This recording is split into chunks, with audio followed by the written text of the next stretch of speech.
What's going on, everyone? Happy Sunday. Hopefully everyone is doing well, staying safe, healthy, and having a great weekend so far. If you had to take a test for any of the viruses, I hope you have tested negative. If you did test positive, I hope you have a full and speedy recovery with no long-term issues and no long COVID issues. It's time now for the Sunday edition of the Virus Update for Sunday, June 1st, 2025.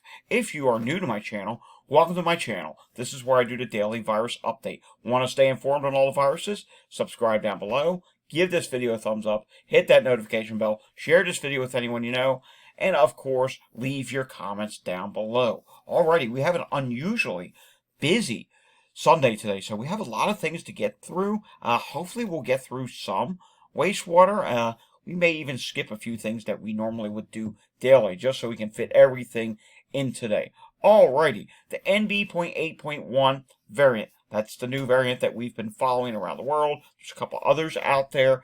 The NB.1.8.1 variant is now showing up in California in its first known cases. And later in this video, we're going to take a look at wastewater in Los Angeles. We're going to at least get to that maybe towards the end of the video. And you'll see there, LA.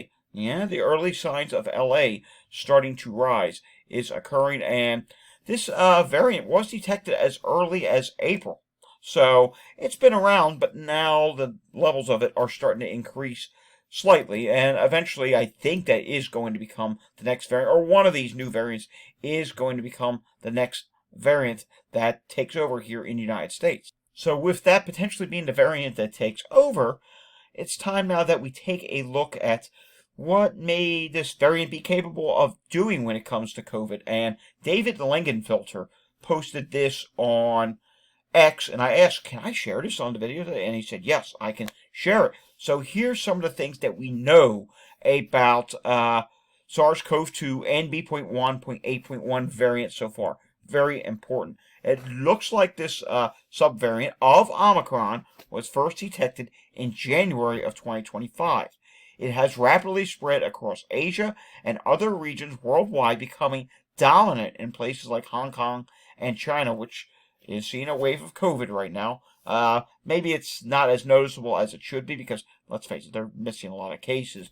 But it is causing problems over there. It's starting to cause problems in other area. It descends from the JN.1 lineage and carries spike protein mutations that enhance its ability to bind to human cells, making it about 1.5 times more contagious than previous variants. So that's not good.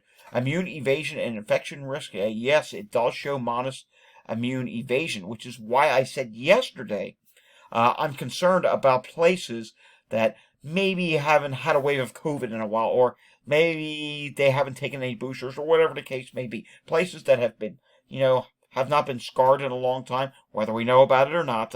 Let's face it, there's a lot of places that may have had waves, and because data is so sparse, we just never saw those waves in the data.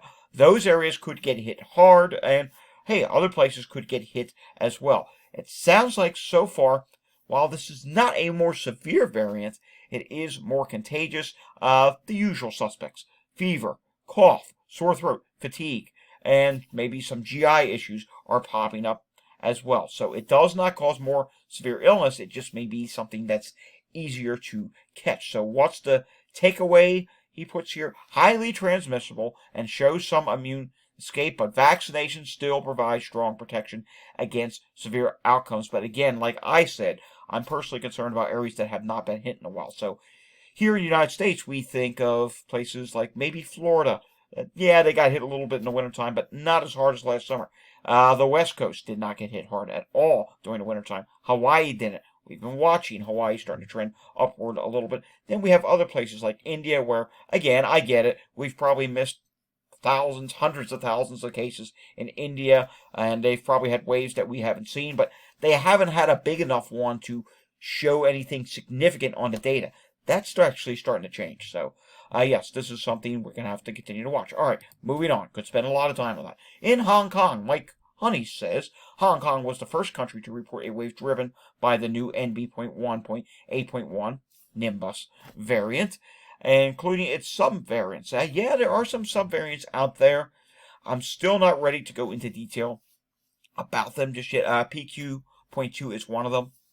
If you want to write that down, maybe you're keeping a scorecard of the variants, write down PQ.2. That's something we're going to have to look into down the line. All right, moving on. Taking a look at this. Yes, we do have a public health confirmed case of tuberculosis at Highline College. This is in Washington. A member of the Highline College has been diagnosed with an active tuberculosis TB infection. So Seattle and King County says it's working with the college to define the extent of exposure cases. Yeah, we'll have to see if there's any more cases that pop up from this. All right, moving on now to measles. There is a measles vaccination clinic that was being held in San Diego, California. This is a good thing.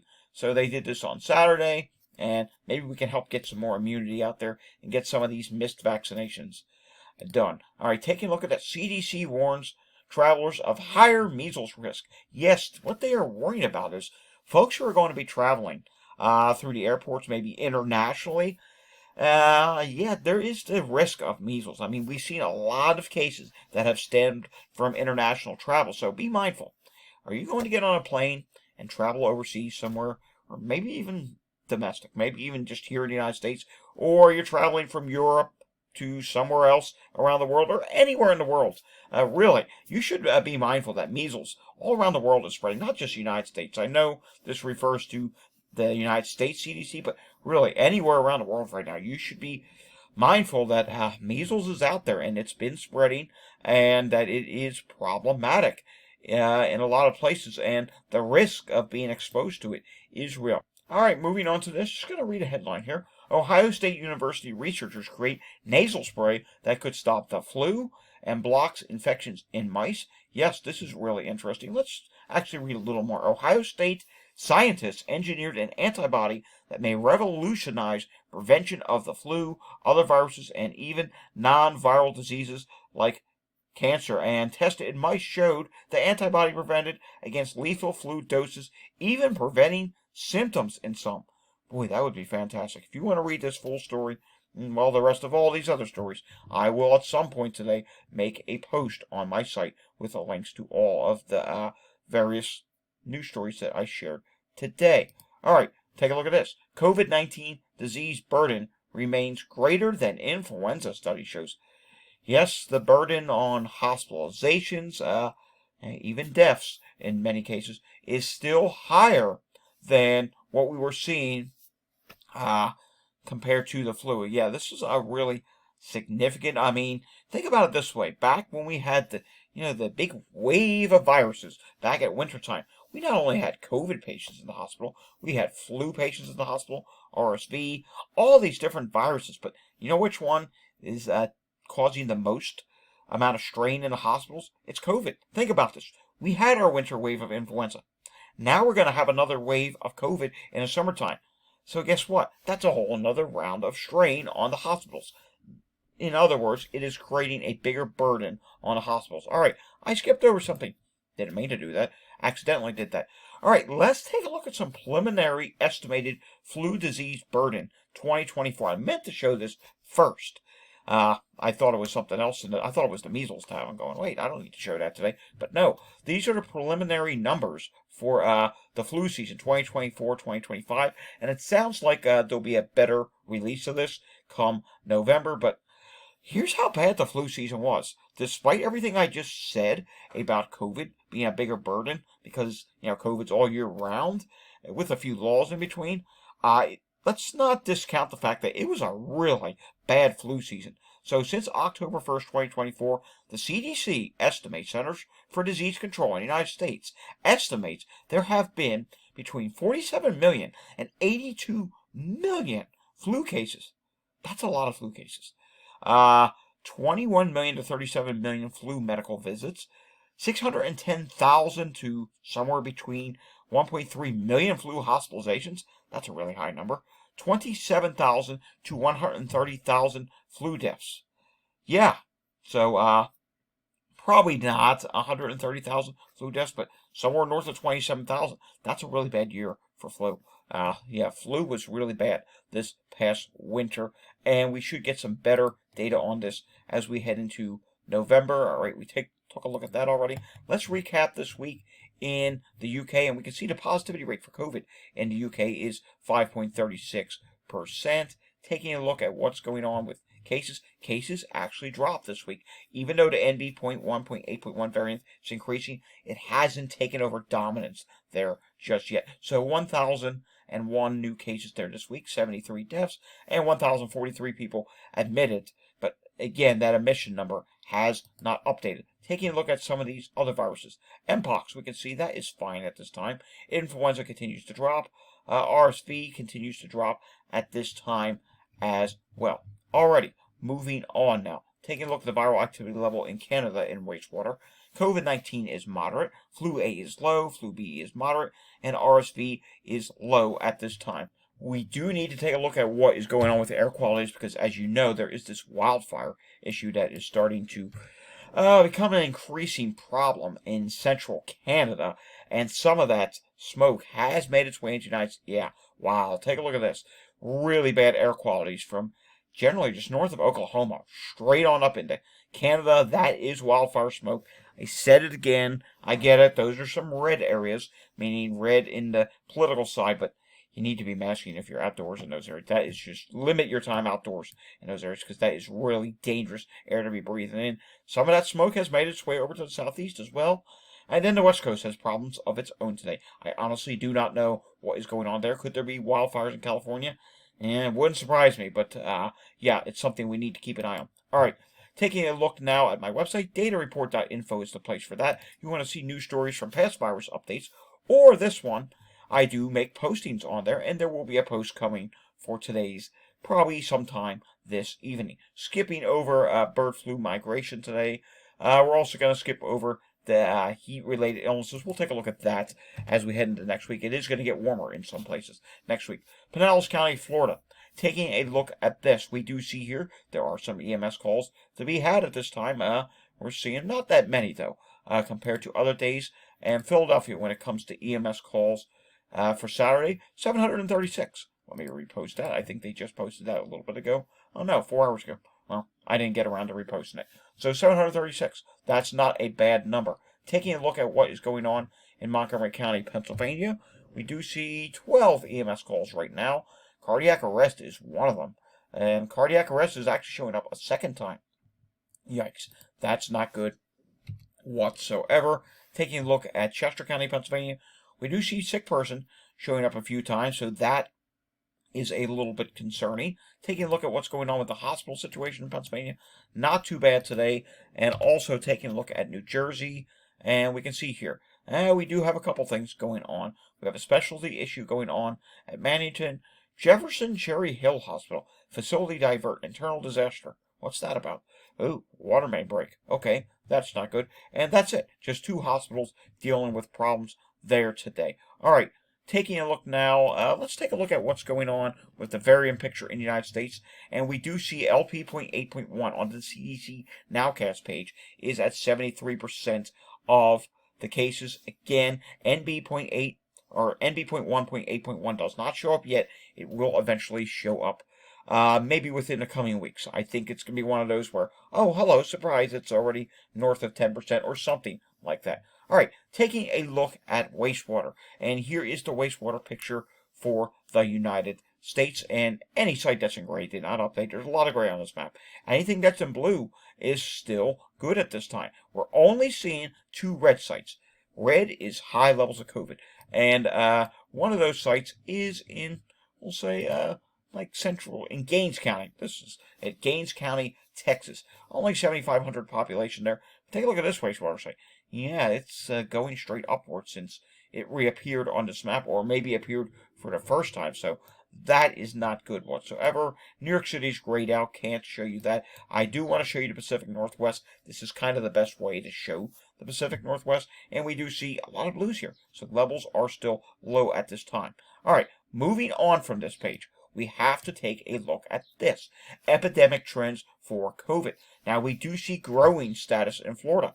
So, what do you say we go investigate that in the wastewater page? And here is Florida right here. Florida is still low, but when we take a look at Florida, yeah, we see it's starting to grow.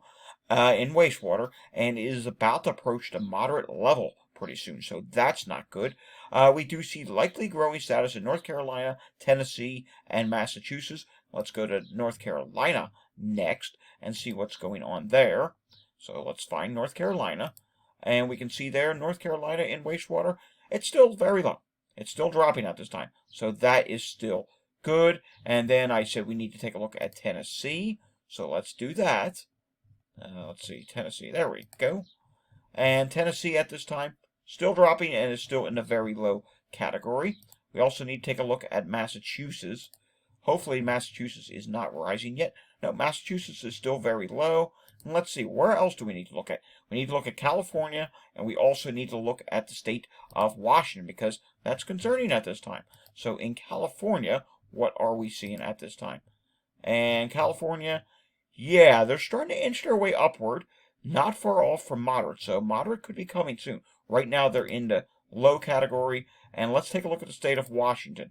I suspect eventually Washington's going to go. Right now Washington is still dropping, so that's good to see. I also want to take a look at Arizona, because we talked about Arizona yesterday, and we can see here, yeah, Arizona, you got hit oh so hard in the wintertime. Now, you're still low at this time, but you're already starting to go up once again. That is relatively concerning. That's not something that I'd like to see whatsoever. All right, let's take a look at wastewater scan. And apologies, I hope we can see this. Sometimes wastewater scan's website does freeze up. I want to take a look at Newark, New Jersey, and I also want to take a look at the wastewater site in Connecticut. Because look at this. We're starting to see Newark, New Jersey. Now, mind you, a lot of people travel through Newark Airport. And we are starting to see Newark, New Jersey at this time start to rise for COVID and wastewater. It's already listed in the moderate category. Take a look at this. HMPV is high, and yeah, that's seen quite the increase lately. That's not good whatsoever. Everything else is okay at this time. Stamford, Connecticut. Take a look at this. Yeah, it's leveling off and not really rising that much yet, but we'll have to keep our eyes on this. Now, why am I showing you these two wastewater sites? Well, as noted from the CDC page, I couldn't show you New York City. So these are places close to New York City. A lot of people commute from Southwest Connecticut, North New Jersey, mid-Hudson. A lot of people commute from these areas into Manhattan, into places in New York City. So this can be kind of a good indicator of what may be starting to happen in this area. And while we're at it, we need to take a look at New Jersey's weekly update. And I also need to refresh this. I think it is refreshing for us. While we wait for that to refresh, let's pause and take the hydration break, shall we?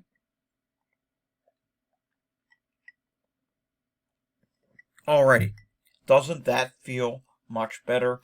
And we can see here this is still stuck on refreshing. So what I can tell you is, for the most part, things in New Jersey are going fine at this time. Oh, maybe we're finally going to get it. We're not seeing any major increases for the viruses just yet, but be mindful, like I just showed you, parts of North Jersey, wastewater is starting to go up once again for COVID, so that is something we're going to have to keep an eye on. Oh, here it is. Emergency department visits and hospital admissions increased since last week for COVID. So it did increase slightly. I apologize. I was wrong about that. But influenza and RSV are fine at this time. We'll have to keep our eyes on it. My suspicion would be it's probably North Jersey and maybe along the shore communities, because down at the shore in New Jersey, they saw a lot of people for Memorial Day. So that may be starting to show up. But overall, I'm not terribly concerned about New Jersey just yet. In a couple of weeks from now, I may be, because this new variant, it may take over pretty soon in New York City. All right, taking a look at this. Yes, Ohio's new respiratory dashboard. RSV, individuals hospitalized 11. That's down. Hey, for the flu, they have 114 people still hospitalized for the flu, and that actually went up over previous weeks. Yeah, that's not something to be happy about in Ohio. That's actually a bad thing for this time of year. COVID-19 hospitalizations, 78, and that is down from the previous week. So, yes, a new dashboard for Ohio, and there's some other things here we can look at. We'll look at that later in the week. I think their update day is still going to be on Thursdays. In Florida, this is Orange County, Florida. Southwest Orange County, Florida is seeing a rise for COVID, as is Northwest Orange County, Florida. And there are still some elevated levels of norovirus in this area. So that is concerning to see. at this time, taking a look at what's happening in Los Angeles. Yes, this is in California, and take a look here. We do see wastewater levels here. Yeah, they're starting to creep upward when it comes to COVID. So this may be the start of your summer wave. And we do know that we do know that NB.1.8.1, that I've mentioned many times in this video, is showing up in California. So it's something we're going to have to keep an eye on. All right, let's go back to wastewater scan. Let's take a look at the national picture when we look at COVID, and we see the only place right now that is dealing with, hang on here, that is dealing with higher levels of COVID at this time is the Northeast. The Northeast region is coming up with high levels of COVID, but it is still dropping. We'll have to keep our eyes on some of these bigger wastewater sites, though, because that could be what starts to send the Northeast higher. I'm also seeing a high level northwest of Houston in Woodlands, and oh my, take a look at this wastewater site. Yeah, it is really starting to rise at this time. Northwest of Houston, Texas. This definitely is probably your summer wave. That's not good. HMPV is still high. So yes, concerning starting to see that happen. Let's see anywhere else we want to take a look at. Let's go up here to see what's going on in Salt Lake City, Utah. That is one of the bigger wastewater. 600,000 population. COVID not rising there yet. We do see HMPV is still high. Hepatitis A, there is a recent detection of that. Alrighty, we did not get to emergency department visits diagnosed with COVID. I think we're going to get to that tomorrow. I don't want this video to go too much longer. So that does it for the Sunday edition of the Virus Update. If you enjoyed this update, give it a thumbs up. Subscribe down below. Hit that notification bell. Share this video with anyone you know. Leave your comments down below. Hey, if you want to support my work on here, let's face it, it takes a lot of time to run this channel. I'm just a one-man show. I run all the social media accounts as well. Hey, there are ways to support my work down below, to support my channel, Patreon, and a couple other different ways. I will see everyone again tomorrow. Until I see you again tomorrow, stay safe, everyone, and have a fantastic Sunday afternoon. Thanks for watching.